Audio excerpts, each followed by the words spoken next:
You catch yourself pacing in circles around your room, lips moving silently, hands gesturing to no one. You've been in your head for 2 hours, and the real world feels like the interruption. You have characters with full arcs, dialogue you've polished for months, a world more vivid than the one outside your window, and you feel like you're lying to everyone who thinks you're just distracted. You tell yourself you're addicted to escaping reality, that if you just had more discipline, more willpower, you'd stop disappearing into your head and start living the life you're supposed to want. But here's what no one tells you. The immersive inner world you've been carrying in secret, the one that feels more real than your own reflection, isn't a character flaw. It has a clinical name: observable patterns. A history that traces back to 2002 when psychologist Eli Somer first documented it. What if the problem isn't that you're running away from life, but that your brain found a survival tool so powerful you never learned to put it down?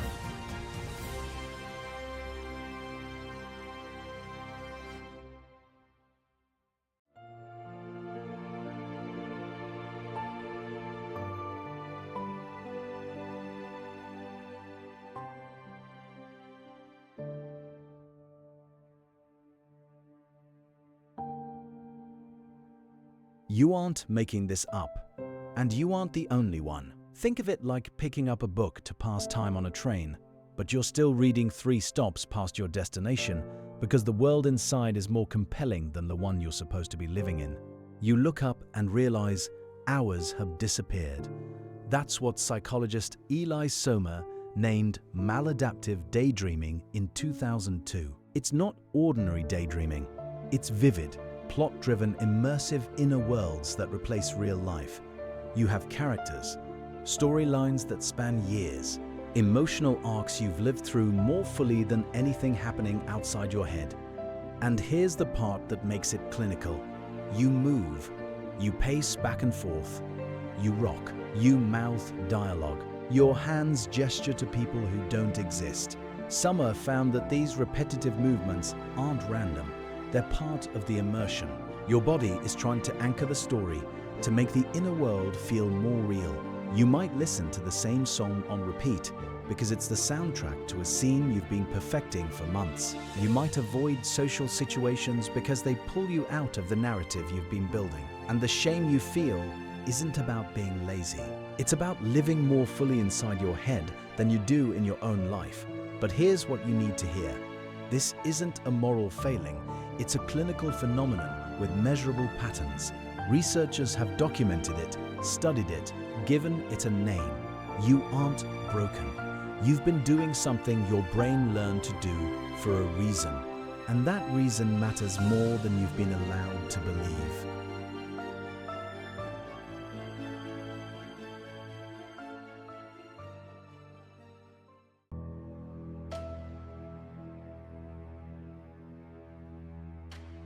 Here's what your brain did. Imagine you're a kid and the real world is too loud, too lonely, or too painful to stay in. Your brain doesn't just distract you, it builds you an entire alternate reality you can step into. A place where you have control, where you matter, where the story makes sense. That's what psychologists call dissociative absorption. It's your brain's ability to disconnect from the present and immerse fully in an internal narrative as a protective response. It's not escapism by choice, it's dissociation by design. In 2025, researchers Nirit Sofer-Dudek and Eli Somer published a position paper in the British Journal of Psychiatry arguing that maladaptive daydreaming should be classified as a dissociative disorder because it doesn't just happen. It's rooted in something. Studies have found strong links between maladaptive daydreaming and childhood trauma, loneliness, and emotional neglect. When the real world felt unbearable, your brain gave you somewhere else to go. Take a 28-year-old freelance graphic designer. He spent his childhood alone after school while his parents worked double shifts. He built an imaginary world where he was the hero. By his 20s, he was spending 4 to 5 hours a day pacing and daydreaming, missing deadlines, avoiding relationships. He thought he was lazy, undisciplined. But when he learned about maladaptive daydreaming, everything shifted. He started tracking his triggers. He realized the daydreaming spiked when he felt isolated or overwhelmed. He didn't fix himself by forcing it to stop. He began to understand that his inner world wasn't the enemy. It was proof his brain had protected him when no one else could. And that understanding changed everything.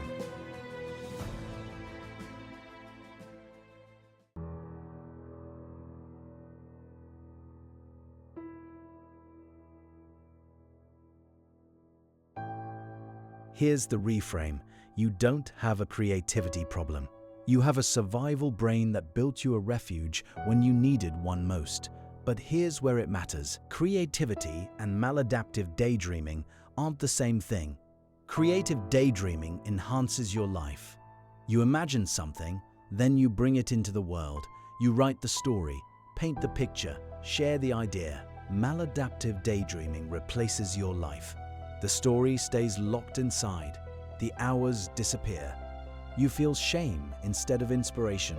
The difference isn't the vividness of your imagination, it's whether the inner world is a tool you use or a place you hide.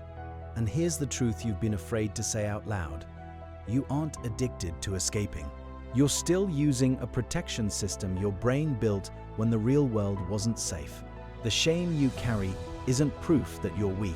It's proof that you survived something hard enough that your brain had to build you an alternate reality just to get through it. That's not failure.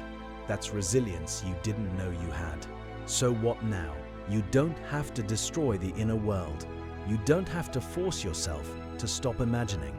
You start by recognizing the pattern, by naming it, by understanding that maladaptive daydreaming is a clinical response, not a character flaw. You track when it happens, what you're feeling before you disappear. You build a life in the real world that's worth staying in, not because the daydreams were wrong, but because you finally understand they were a bridge, and bridges are meant to be crossed, not lived on. You're allowed to leave the refuge. You always were.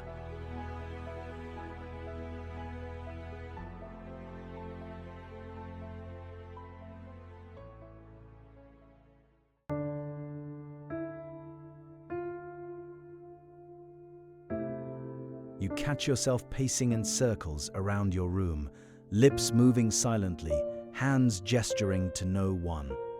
But this time you see it differently. This isn't evidence that you're broken. It's evidence that your brain loved you enough to build you a world when the real one was unbearable. The characters, the storylines, the hours you've spent perfecting scenes no one else will ever see. They weren't a waste. They were survival. And survival is never something to be ashamed of.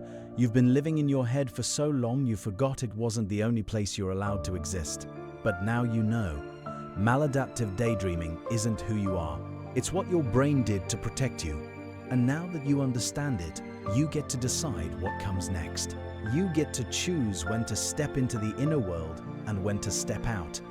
If you've been carrying this alone, believing you were the only one, you aren't. And the shame you've been holding doesn't belong to you anymore. This is your permission to come back, not because the inner world was wrong, because you finally understand why it was necessary. And that changes everything.